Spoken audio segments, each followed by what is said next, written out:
Hey, what's up guys, it's Strafes. Today, I'll be showing you guys how I used Kovaak 2.0 as my aim trainer to get from gold to immortal. So just a quick disclaimer, I learned about Kovaak and its application to Valorant through a YouTuber named Tristan, who made a really cool in-depth guide on how he used Kovaak as an aim trainer for 30 days. This video is just about how I personally used Kovaak and further tweaked Tristan's suggestions to suit my needs. You guys should go check his video out, which will be linked in the description box down below. So before we start, I just want to say that there's way more to Valorant than just raw mechanical aim.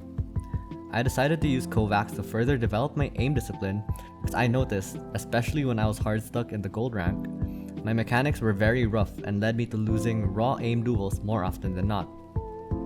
Game sense goes hand in hand with aim, but that is a topic for another video. So without further ado, this is how I used Kovaak 2.0 for Valorant. So the first thing I did was to make sure that Kovaak is set to fit the Valorant point of view. For sensitivity, you change your sensitivity scale to UE4, which basically stands for Unreal Engine.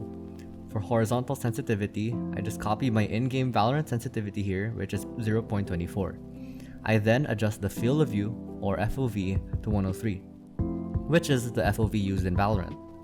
Lastly, to change my crosshair, you head on over to weapons and look for a crosshair image where you can look for a crosshair that looks similar to the one you use on Valorant. If not, you can create your own custom crosshair by clicking on the button Custom. I linked a video down below which explains how you can make a custom Kovaak crosshair and how to import it onto the game. So here is how I used Kovaak. First off, this is my playlist. I start my aim training within Gauntlet, which basically focuses on training your tracking abilities. The minigame starts off slow and escalates in difficulty, where the target becomes faster and thinner in width. I do this once, as it usually takes me around 5 to 10 minutes to complete. Next, I do close long strafes 30 seconds for 5 times. This minigame helps me in tracking swift movements at a close angle and can really help in-game, especially when you hold a tight corner and the enemies come running at you. Next, I do one wall 5 targets passive 5 times. The objective is to click moving circles around your screen. This minigame helped me in micro-flicking moving targets, which really helped me in game, especially when I needed to click on small moving heads. I found this minigame to be really helpful because it really helped me practice my mechanical movements and understand the distance I would need to move my mouse to adjust my crosshair to where I want it to be. Next, I played patTargetSwitch small 5 times.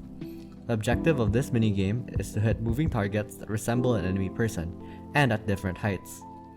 The bullets you have per magazine is also limited, and only refreshes when you kill a target. So this helps you in managing your bullets and making sure you maximize its efficiency. If you run out of bullets and were not able to kill a target, you would have to wait for a few seconds for the magazine to reload, ultimately killing your score in the minigame. This minigame really helped me in making fast and accurate adjustments onto different bodies, as well as making sure that I use the least amount of bullets to kill the target by aiming for headshots as much as I can. Next, I do one wall 2 target small flicks 60 seconds for 5 times. The objective of this minigame is to basically click on circles for 60 seconds, where the size of the circle will vary every time it is replaced when you kill one circle. The minigame also really helped me in adjusting quickly because the next circle spawns randomly and its size varies. Sometimes it becomes larger or smaller. This really helped me in hitting consistent headshots on Valorant, especially when the heads of the enemy targets are very small because they are very far away. Next is one wall 6 targets small 5 times. This minigame is somewhat similar to one wall 2 targets small flicks, but there are 6 small circle targets on the screen and the size of these circles are constant. This helps you have a good feel and helps develop your confidence in hitting headshots, especially when the heads are very small. Lastly, I do Reflex Flick fair 5 times. This is almost identical to the hard mode in Valorant's range, but the difference is that the targets vary in both the X and Y axis, which basically means that its next spawn can appear higher or lower, more to the left or more to the right. This really helped me in developing my mouse mechanics on both the X and Y axis, which I think is really important because unlike Counter-Strike or other FPS shooters, enemy targets can be on different levels and are not limited to the ground level because of the abilities and skills present in Valorant. Jett can suddenly updraft on top of something, Omen can TP on top of a structure, and so many more.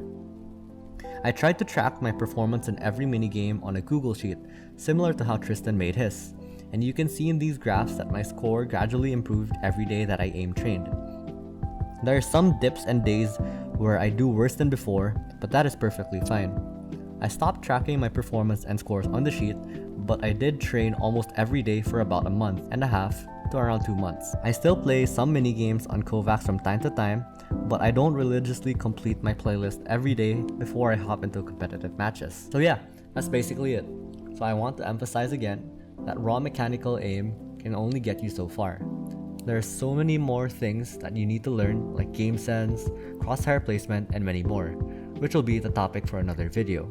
Leave a like down below if you enjoyed the video, and subscribe if you do not want to miss out on more content in the future. Comment down below for questions that were not answered in the video, and other videos that you would want to see in the future. Thanks for watching, and I'll see you next time.